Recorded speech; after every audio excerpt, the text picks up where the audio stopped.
새로운 시작을 알리는 3월입니다. 그래서 이번 시간은 와인의 기본을 새롭게 다져보는 시간으로 준비했습니다.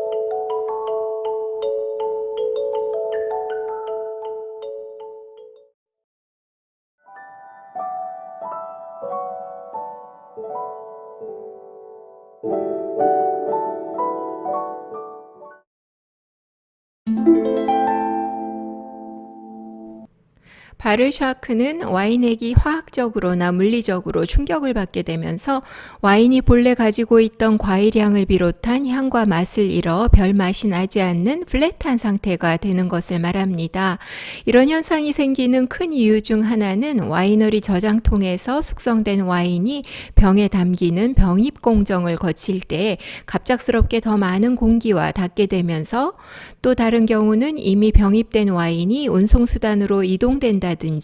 또는 어떤 이유로 심한 흔들림을 겪으면서 생길 수 있는 현상입니다. 하지만 이것이 와인의 변질은 아니고 와인병을 그대로 움직이지 않고 며칠 보관하면 다시 회복되는 일시적인 현상이어서 바르샤크라는 것에 대해 너무 예민해질 필요는 없지만, 이런 현상이 생기게 되면 영한 와인은 회복이 빠르지만 올드 와인일수록 회복 속도가 느린 편이기 때문에 항상 와인은 되도록이면 흔들리지 않게 보관하는 것이 가장 좋고, 지금 사온 와인을 지금 오픈하는 것보다는 몇 시간에서 며칠은 가만히 쉬게 했다가 즐긴다 생각하면 좋겠습니다. 사과향과 같은 분자 구조를 이루게 되면 우리는 그것을 사과향으로, 꽃향의 분자 구조를 이루게 되면 우리는 그것을 꽃향으로 인식하게 되기 때문에 향을 제조하는 식품이나 향수업계 등에서도 이런 화학 원리를 이용한다고 하죠. 와인에서 나는 향은 물론 인공적으로 만드는 건 아니지만 그 화학적 원리는 비슷해서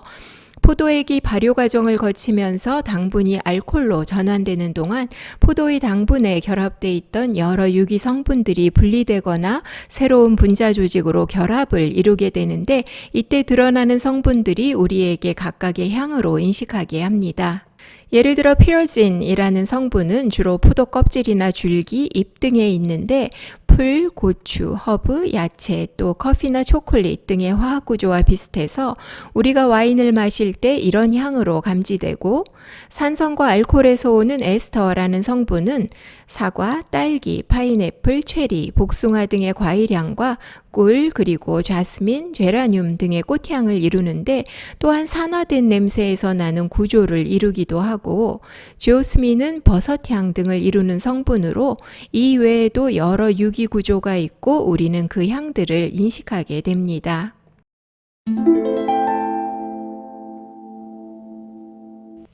한국어로 딱히 대체되기 힘든 이 earthy하다는 표현은 예를 들어 사과나 꽃향처럼 하나로 딱 떠오르는 향이 아니고 땅이나 흙에 연관지어지는 복합적인 향으로, 흙 묻은 천연송이 향을 맡아보신 적이 있으시다면 그 향도 떠올려 보시고, 트러플 버섯을 포함한 버섯향, 흙에서 방금 캐낸 봄나물 뿌리, 이끼, 또는 숲에서 나는 향, 가죽, 돌 등의 향입니다.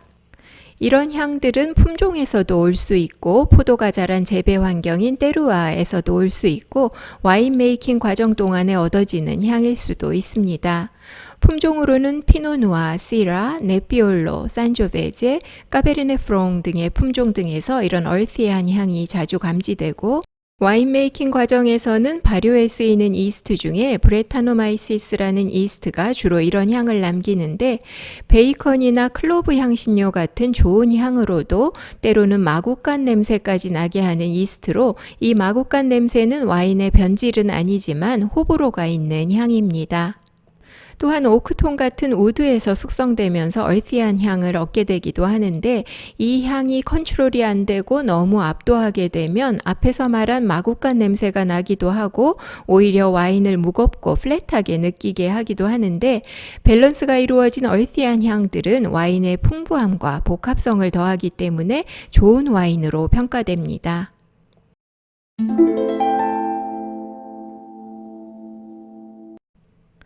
와인 캐릭터 중에 이해되기 어려운 것 중에 하나가 이 미네랄이라는 표현이 아닐까 합니다. 미네랄 캐릭터가 어디서 오는지 과학적인 근거는 없지만 포도밭이 안반 토양인 대리석, 라임스톤, 슬레이트, 그래파이트 등이나 또는 안반이 아니어도 미네랄 성분이 많은 토양의 포도밭에서 자란 경우 포도가 이런 향을 갖게 된다는 이론이 지배적입니다.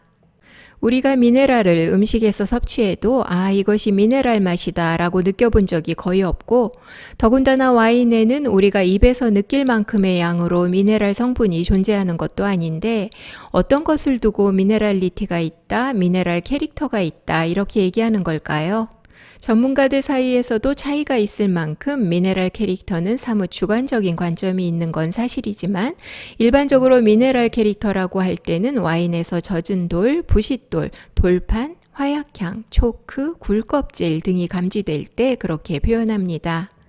하지만 이 미네랄리티를 이해한다는 것이 초보자에겐 더 쉽지가 않아서 저도 처음에 와인을 접했을 때 미네랄 캐릭터를 알려고 돌이나 시멘트에 물을 적셔서 냄새를 맡아본 적도 있고, 굴이나 조개를 먹으면서 그 껍질 냄새를 열심히 맡아보고 맛보고 한 적도 있었습니다. 우선 미네랄 캐릭터가 감지되는 와인에 공통점이 있습니다. 보통 미네랄 캐릭터는 신선한 과일향과는 반대쪽에 있어서 과일향이 진하지 않거나 수그러들었을 때 미네랄 캐릭터가 좀 더 드러나고, 시음하고 입이 바짝 마르는 듯 느껴질 정도의 높은 산도의 와인에서 보통 미네랄을 더 감지하게 됩니다.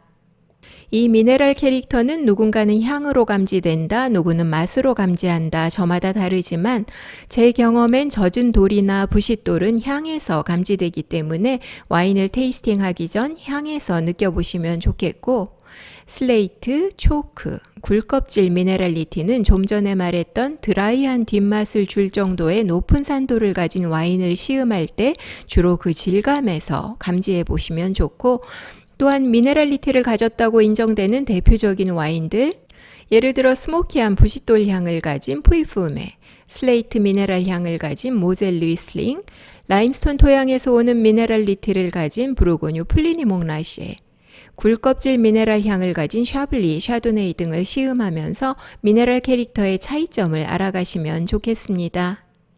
미네랄리티 중에서도 이해하기 어려운 캐릭터는 솔티 미네랄이라고 생각이 됩니다. 이런 솔티 미네랄이 있는 이유는 포도가 해안가 근처에 위치한 포도밭에서 재배된 경우 포도 아래 염분의 성분이 남아서라고도 하고, 와인 메이킹 과정에서 더해지는 이스트의 영양분에서 이런 소디움 성분이 남아서, 또 어떤 황성분이 남아서 등등의 이유가 있다고 하는데, 이 맛은 특히 화이트 와인 캐릭터를 표현할 때 주로 사용되는 용어로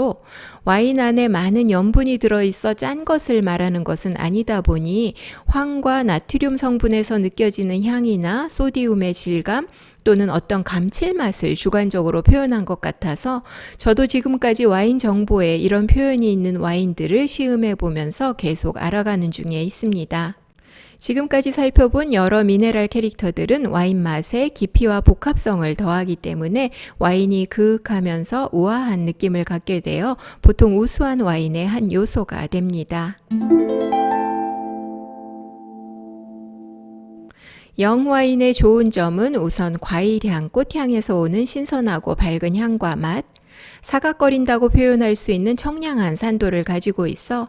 음식과의 페어링 범위가 상당히 다양하고 넓고 구입해서 기다리지 않고 바로 즐기는 와인이라는 점, 대체로 좀 더 낮은 가격대에서 구입할 수 있다는 장점 등이 있습니다. 올드와인의 좋은 점은 우선 에이징 돼야만 가질 수 있는 말린 과일, 견과류, 스파이스, 버섯 등의 향을 즐길 수 있다는 점, 강했던 타닌과 날카로웠던 산도에 부드러워진 질감이 있는데, 참고로 이것은 질감의 변화로 와인의 당도, 산도, 알코올 레벨 숫자에 변화가 있는 것은 아닙니다. 또한 세월이 흐르면서 얻어진 변화되고 다양해진 향과 맛의 복합성, 같은 빈티지 같은 와인이어도 서로 다른 환경 속에서 에이징되면서 얻어진 조금씩 다른 한 병 한 병의 독특성, 올드와인은 가격이 높고 희소성이 있어서 이런 물건이 갖는 정제된 고급스러운 이미지가 있습니다.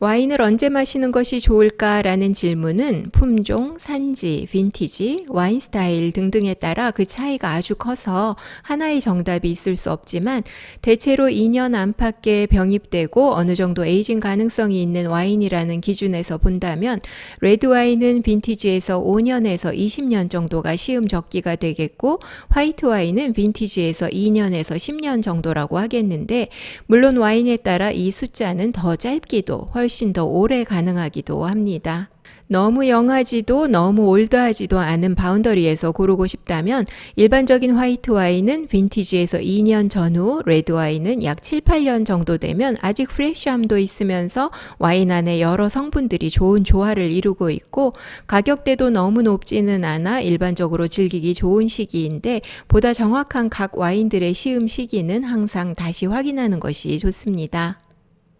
3월을 맞아 Back to Basics 시간으로 준비해봤습니다. 이번 시간에 살펴본 와인의 기본에 관한 내용들이 앞으로 와인을 음미하실 때 도움되면 좋겠습니다. 끝까지 강의에 함께 해주신 모든 분들께 감사드리고 다음 강의에서 다시 만나겠습니다. 감사합니다.